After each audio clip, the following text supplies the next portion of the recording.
पणस तरकारी तो आपण मैंने बहुत खाई कारण पणस तरकारी बहुत तेल मसला न देकी रोषे कले आमको भल लगे तो यहाँ मुझे गोटे मो बोर रेसिपी बनई केमी कम तेल मसला माने पणस तरकारी बनइबा।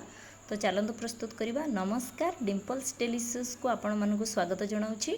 मुझे गोटे पणस नहीं जाइए, यहाँ आमर प्राय किले हम किंतु मुझे अधा नहीं मुझे काटी आर अध किलो हम पणस नहीं जाइए। जदि आपको पणस कटा जना नहीं ताहले मते कमेंट बॉक्स रे कमेंट करूँ, मुझे आपको पणस कटा भल भाव शिखेदेवी। ये देखो तो अध किलो मु पणस नहीं जाइए, ताकू मु काटी धोई देइछि। एठी गोटे कड़ई गरम करी कड़ई रे मु आमर मेजरमेंट कप रे अध कप हम मु गोटा मुग नहीं जाइए। गोटा मुग को आमे एठी लो टू मीडियम फ्लेम रे भाजिबा, कारण बहुत हेले आमर अंगार हो मुग। तो ये देखो आम मझे मझे चल चल भल भाव में भाजी ना। ये देखो आम टे कलर चेंज हो आसानी, पुणी आउ टे समय भाजी आम गोटे प्लेट को साइड रखीदे। तापर गोटे कुकर बसैके कुकर रे आमर कटा होता पणस से मुग गुड़िक आम जो भाजी थे धोईकी भल भाव में प्रेसर कुकर रे देदेबा। पानी आम ये आमर पणस लेवल ले पानी देदेबा।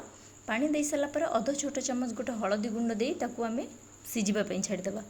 ये आम दुईटी हुइसिल आसला पर्यंत आम देखी छाड़ीदेबा। देखो ये आमर आसी दुईटी हुइसिल माने भल भाव में सीझी जाइए। आम टे मैसर रे मैश कर पारती, नचेत ताकू आमर डंकी रे मध्य मैश करे। तापर गोटे कड़ई रे गोटे चामच तेल दे, तेल गरम हो सारा पर मुझे गोटे मीडियम साइज रो पियाज को ताकू छेचिकी नहीं।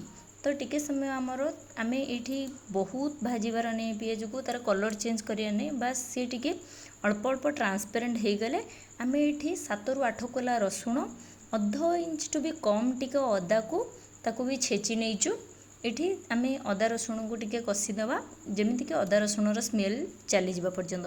तापर गोटे बड़ कटा होता टमाटो को दे मु अल्प किछि लुण ये स्वाद अनुसार मुझे तापर आम ताकू भल भाव में मिसईदेवा। ये आम टमाटो परे परे लुण पकेले आमर टमाटोटा जल्दी सॉफ्ट हो जाए। ये मु अल्प पानी दूची कारण जेहेतु यहाँ आमर माटी कड़ई आउ कम तेल देचे तो लगी बहुत चिपकी जाए, तो से टिके आम सीझापी मसला सीझापी मुझे अल्प पानी दे देइछि। गोटे छोट चमच धनिया गुंड, गोटे छोट चमच लंका गुंड मुझे नहीं आउ अध छोट चमच जीरा गुंड दे मसला को भल भाव पानी दे ताकू भल भाव में कषि होगापी छाड़ी देउछि किछि समय। जदि मोर वीडियो आपण मानक भल लगुच लाइक कमेंट शेयर करंतु। जदि चैनल नुआ अच्छे प्लीज सब्सक्राइब करंतु।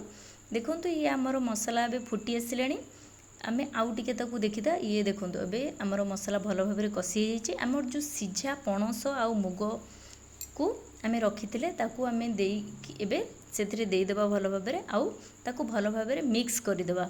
जमीती कि आमर पणसटा को 1 ରୁ 2 मिनट यही सीझाटा को दे 1 ରୁ 2 मिनट ताकू एमती खाली रे कषिदेबा। देखंतु भल भाव में आम ए कषि सारे आर स्मेल भी गोटे बहुत बढ़िया आसे मुगर स्मेलटा।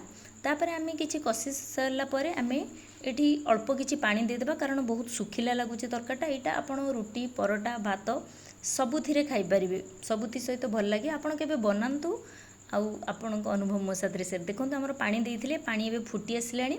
यापर आम किछि काटिकी रखि धनिया पत्र आउ अध छोट चामच आम ये गरम मसला गुंड दे ताकू पुणी 1 ରୁ 2 मिनट ताकू एमती मिसेकी छाड़ीदेबा, ताकि जो आमर धनिया पत्र आउ गरम मसलाटा भल भाव में तरकारी आब्जर्व हो। देखो आमर ए गलानी, मुझे गैस बंद कर दूची। जेहेतु मु बारंबार कहूँ यहाँ माटी कड़ई गैस बंद कलापर टिके समय माने एमती होता है। चलतु सर्व करिया। ये देखो आमर कलर तो एत भल आसेनी कारण आम एत भी तेल मसला यूज करने। तो आपण थरे बनातु, कम तेल मसला खातु। धन्यवाद।